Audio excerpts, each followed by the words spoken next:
So we've got a couple questions on transportation. Question viewer from Brainerd is concerned about rural transportation, wonders about light rail there, but more generally rural transit issues. We have a caller from District 21 wondering about transportation in his district. Generally speaking, what's going to happen in transportation this year? Let's start with you, Senator Limmer. Well, that's an area that I'm not the most expert on, but I believe a lot of the discussion will more than likely bring us back to where we ended last time, and that's what do we do with light rail? How is that going to be incorporated in, if it gets incorporated at all? We also have the Met Council that has become kind of a surprise tax source, at least for a proposal.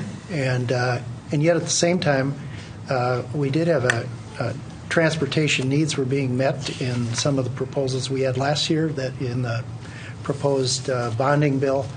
A lot of the money went to, mostly outstate, I think, but it was spread out across the entire state with direction to go to needy projects. I kind of like the direction of it. It was tiptoeing into the earmarking faction, which we've tried to avoid. We've tried to let the MnDOT give us the direction and follow a progression of where we put money for the best advantage for construction.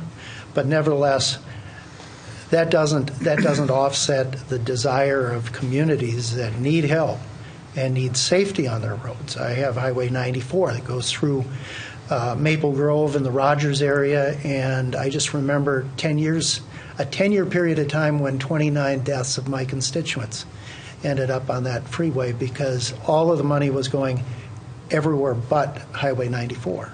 And it just pained me every time I could hear the North Memorial helicopter fly out to that area, and I could hear it even land because it was that close to where my house is.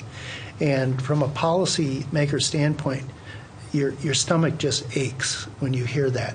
And you can see the traffic all backed up on that freeway corridor, knowing full well that we are not doing a good service for the people of our state just on the safety, let alone the ability to move traffic, goods, service, people to work back and forth, and then to put the safety factor into it. That should be a driving force of how we set our priorities. But all of that happened in the bonding bill. Last year, we made the bonding bill also the transportation bill, and that weight just brought it all down. And frankly, the transportation portion didn't tiptoe into earmarks. It galloped into them. And it was so egregious that it triggered a letter that I've never seen before. The letter was signed. It was in opposition to the idea of earmarks, which is not something we've historically done.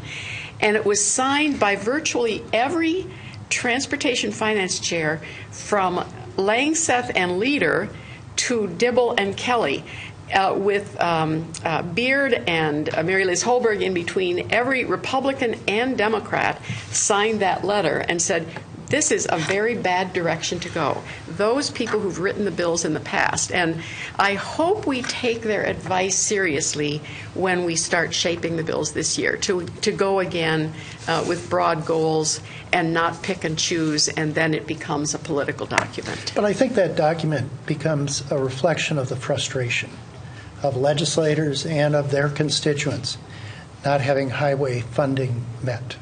That's a fair point. Yeah, that's absolutely a fair point, and and so we need to meet that pressure, and we need to respond to that pressure. I don't know what's going to happen with transportation this year. We had a transportation bill that was submitted by the Senate Republicans, and it's very thin and very disappointing. I'm hoping it's just a placeholder because it raised from the general fund, provides a lot of one-time. The other thing about the bonding bill is that those are one-time dollars. We need a sustainable, long-term transportation bill that provides for mobility, access to jobs, goods to market, make sure that all Minnesotans have the ability to get around and get to what they need to do, where they need to go. That includes transit in all parts of the state, that makes sure that we've got Our economic centers, our interregional corridors are well supported. There's a lot of capacity and safety issues. We start earmarking. That means that only those places that have powerful legislators or those places where there's some politics to be done are going to get their roads and bridges funded. We start dividing the state against itself, then we're not delivering transit services in the metro, which is vital to the mobility and also a way to save money because we're not building the kinds of transportation that's way more expensive than it needs to be. We're not connecting the people who need to get to the job-rich areas of the metro area, which supports our economy. So I'm hoping, I had worked hard with Representative Kelly. We had a good compromise proposal. It was ready to go last year. For whatever reason, it was thwarted. I was going to add to your list of things we didn't get to. You said 3, there were 4. The other one was the transportation bill. That's right. So, everyone recognizes and admires the problems. They believe that we need sustained long-term funding. We need to make sure that we treat all areas of the state with equity. All Minnesotans get to participate in getting to where they need to go. Yet we still can't quite seem to get there. So one thing I think that gets left out of this is the fact that what was being talked about the last 2 years is a supplemental transportation spending bill. And the reality is we funded fully the transportation allocations to our transportation funds, the gas tax money, the license tab money, and the motor vehicle sales tax money, the 3 major components. All 3 of them were fully spent and appropriated with the budget last year. And what we were talking about the whole time is additional on top of the full amount that was spent, which itself, that full amount that was spent, was already, it's like $50 million a year more collected each year. And that full amount was spent. We were talking about an amount yet on top of that. And this last summer, there were over 200 construction projects going on throughout Minnesota. I don't know if we could have fit another one. Senator, you might have had to use a ditch in order to get around all the construction. But I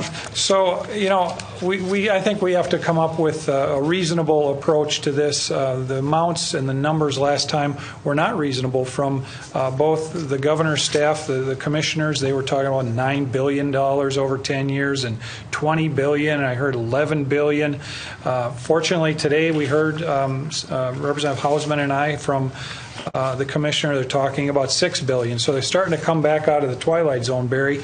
And let's come to reality on what the need is, and then let's look at what the funding sources is. And I don't think we're going to see tax increases, and I don't think we're going to see a focus on more light rail and more transit stuff. We're going to see roads and bridges come out of this transportation discussion, because that is what Minnesotans are asking for, especially local roads and bridges, is what I'm hearing.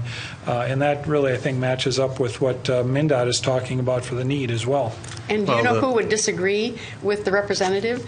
Are Doug Loon and Charlie Weaver, the heads of the Minnesota Chamber and the Minnesota Business Partnership. They have written strong commentary saying we need roads and bridges and transit. And they know for the economic health and competitiveness of this state, we've got to have all the transit modes.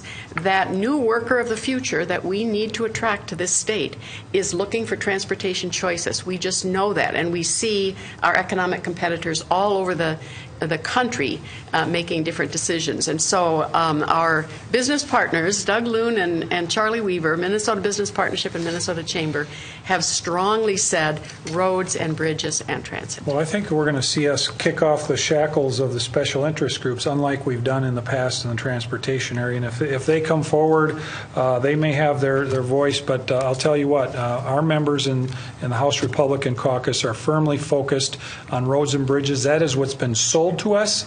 That is what's been communicated, both those special interest groups and the special interest groups, the Transportation Alliance, which includes the union members and the big business road construction people.